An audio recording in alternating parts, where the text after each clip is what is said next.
Exercice 5, une histoire de charpente. On souhaite construire l'ossature bois de la charpente d'une maison. L'inclinaison des tuiles posées sur la charpente doit être de 30 degrés. Très bien. Déterminer la valeur de point d'interrogation afin de permettre les découpes des poutres. Eh bien, on y va.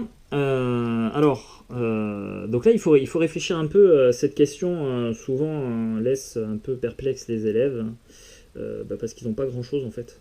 On a cette longueur là qui vaut 8 mètres, cool. Ensuite on a un angle ici de 30 degrés, très bien, et ce sont les seules données. Et nous on veut retrouver la longueur de la poutre. Ils sont souvent bloqués, hein. Ils sont souvent bloqués parce qu'ils n'ont pas toujours une prise d'initiative, ils restent peut-être un peu fermés sur un certain type de raisonnement. Là l'idée si tu veux c'est de se rappeler de la propriété qu'on a vue, qui nous dit que deux triangles semblables ont des longueurs proportionnelles. Voilà, deux triangles sont semblables si et seulement si leurs longueurs sont proportionnelles. Alors ici tu peux mesurer, j'ai bien un angle de 30 degrés.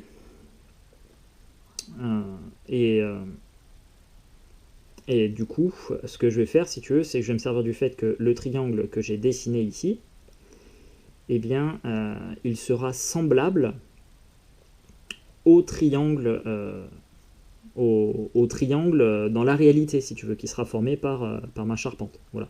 Donc comme ce triangle dessiné sera semblable au triangle de ma charpente, eh bien, ça veut dire que leurs longueurs sont proportionnelles. Ça c'est la propriété.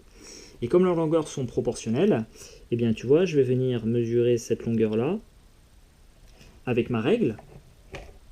Alors, tu vois, en plus, je t'ai fait un rapport qui est assez sympa à 1 centième. Tu vois, ici, j'ai 4 cm. 4 cm, et au total, de là à là, j'ai 8 cm. Et mes 8 cm sur le dessin doivent représenter 8 mètres dans la réalité. Ce qui fait que, hop, de là à là, eh bien, mes 4 cm, d'ailleurs, je ne sais pas pourquoi je m'arrête à là. Tiens, si tu veux, on va prendre ce grand triangle-là. On va prendre ce grand triangle-là. Donc voilà, d'ici à ici, on a 8 cm.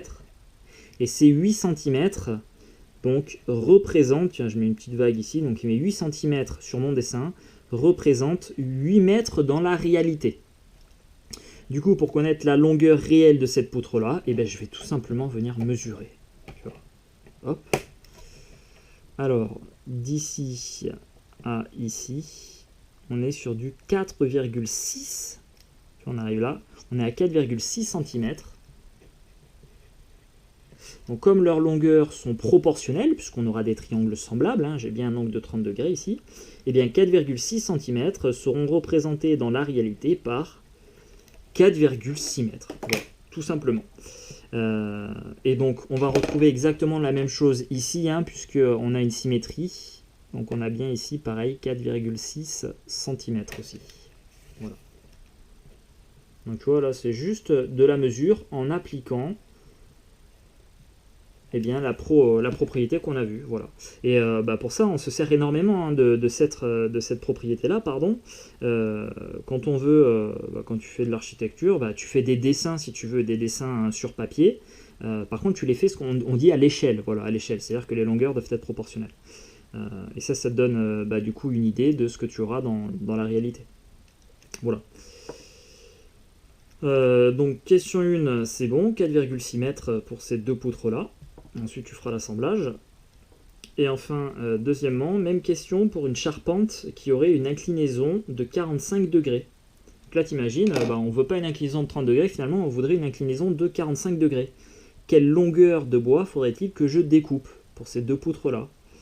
Je te dis, on pourra dessiner une charpente semblable à partir de AB en retournant la feuille. Hop, je vais finir fermer la parenthèse ici.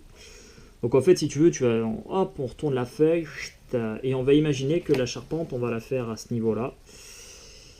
Et on va venir faire un angle de 45 degrés des deux côtés. Donc on prend son rapporteur. Voilà, on est pas mal. Et 45 degrés, je vais l'avoir ici. Je fais un petit tiré. Hop. Un premier segment. Donc je vais le prolonger plus loin. Et je vais faire pareil de l'autre côté pour chercher l'intersection. Tu vois, hop, ici j'ai un angle de 45 degrés. Ici, je fais la même chose. Alors, encore une fois, hein, je ne suis pas pile au-dessus, donc c'est pas parfait pour moi. 45 degrés ici.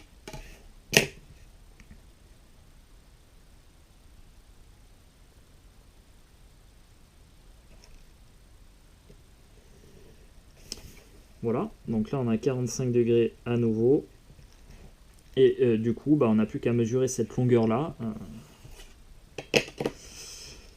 Et on la mettra en mètres.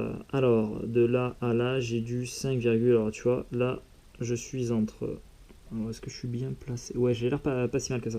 Là, on est sur entre 5,6 et 5,7. Donc là, j'ai du 5,65 cm qui sera équivalent à 5,65 mètres. Voilà. Et comme j'ai un triangle qui est isocèle, alors normalement, hein, bon, j'ai peut-être une imprécision là dans ma construction. Ouais, c'est pas si mal. Non, c'est pas si mal. Je suis aussi ici à 5,65. Donc 5,65 cm. Et donc ça, c'est 5,65 mètres dans la réalité. Voilà. Donc tu vois, là, c'était très simple. On se sert tout simplement des dessins pour avoir une idée des tailles réelles. Voilà. Donc un dessin à plus petite échelle, mais comme on respecte les longueurs, si tu veux, on fait des longueurs proportionnelles, et ben on a des choses qui sont semblables. Voilà, plutôt dans l'autre sens, comme on a construit les triangles semblables avec les angles, et bien les longueurs sont proportionnelles. Et ça nous permet de retrouver donc les longueurs réelles.